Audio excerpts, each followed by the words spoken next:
Hey, what's going on, guys? I'm back. How you guys doing? I hope everything is good and fine. Y'all see the title of the video. And this one is an interesting one to me. This one is kind of an interesting one because I'm just starting to notice certain little similarities and certain little coincidence that's been going on when it comes to, superstars going from the main roster to NXT. And I just want to just point out that if this happens, especially if this one particular thing happens when you go on the show, this could be a total red flag that you might be on your way out the door soon. Like, and as sorry as I am to say this, but it's kind of true if you really kind of think about it and you pay attention. But what I noticed is if you're a main roster star and then magically out the blue, you go to NXT and you got to work a match and you work matches, even if you win, it doesn't matter. Even if you win, 9 times out of 10, that's a sign of you either sticking to the roster or being out the door soon. And that's messed up, but it's so true. We done seen this happen to so many people. So many people will be a main roster acting like they was maybe doing a little something. And then next thing you know, they're on NXT working matches, bouncing back and forth, or sometimes just stay on NXT until they leave out the door.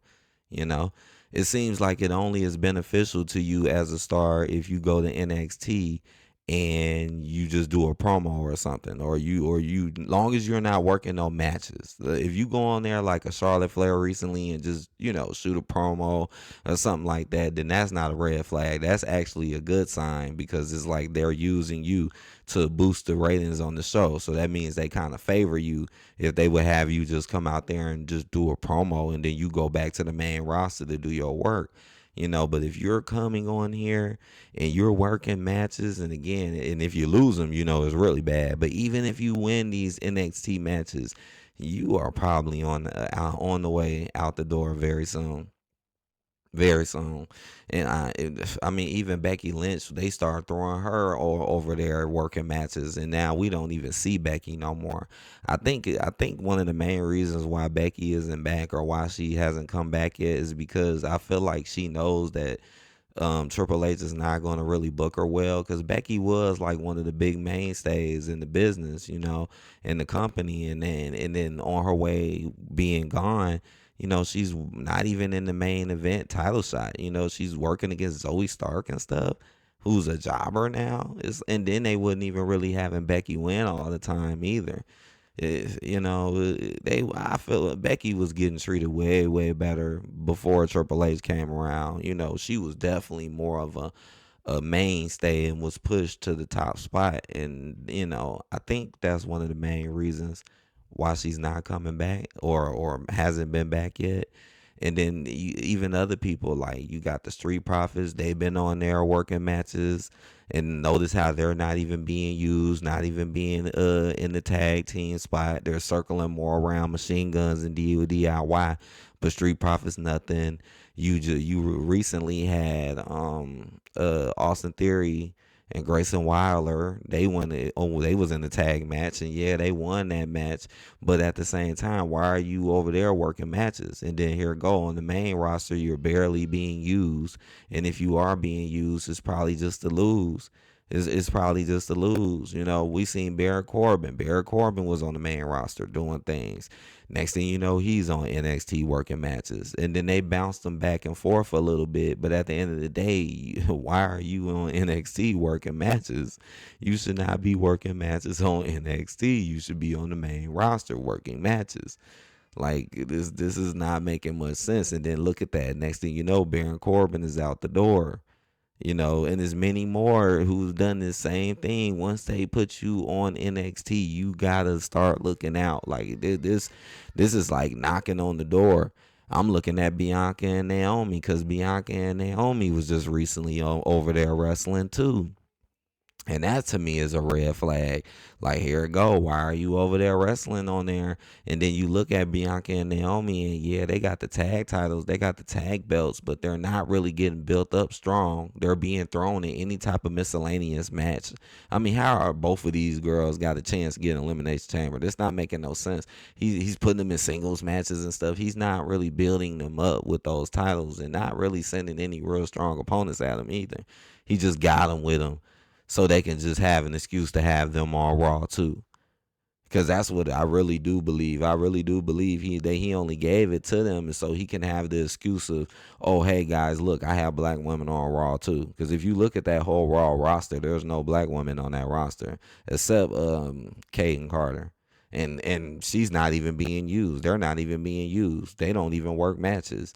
Last time you seen her and her partner was on SmackDown. They looked like they was trying to join SmackDown, and then they got cut off by, I think, Carmelo Hayes, and then they ain't even say nothing. They ain't even really getting no line. So it just shows you they're probably on the way out the door. So surprised I think I was they in NXT. Now that I think about it, they might have been in NXT too, working matches.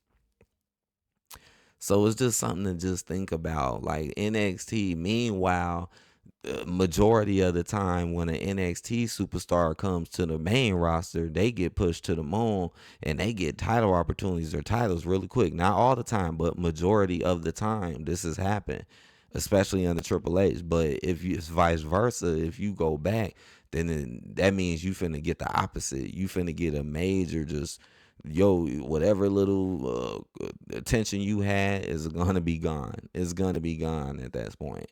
So that's just something to just think about because it really is a red flag, and that's something to pay attention to with NXT. If you start seeing this, man, it might be one of your favorite stars. It could be one of your favorite stars.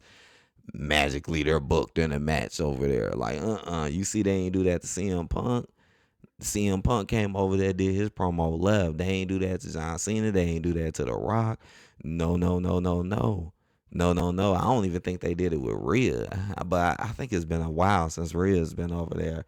But overall, what I'm saying is pretty true. If you was on the main roster, so it just lets me know that yeah, Bianca and Naomi, they finna be gone soon. They finna be back on NXT gone soon. Once those tag title belts are took, it's pretty much over with for them. And then he'll probably send Jade out on her own type of stuff, but maybe treat Jade like she's a Raquel or something. Like she could be a threat, but let's not put her anything where she could actually be a threat. Let's just put her in pointless tag matches with Liv Morgan just so we can keep Liv Morgan relevant. I mean, the Judgment Day is really nothing what it used to be, man. Like the Judgment Day is so watered down. It seems, I mean, even when Damian Priest was there, it was pretty shaky. But it seems like ever since Damian Priest left the Judgment Day, it seemed like they have been in their worst state, period. Cause that Liv, we all should have known Liv was gonna lose the feud against Rhea.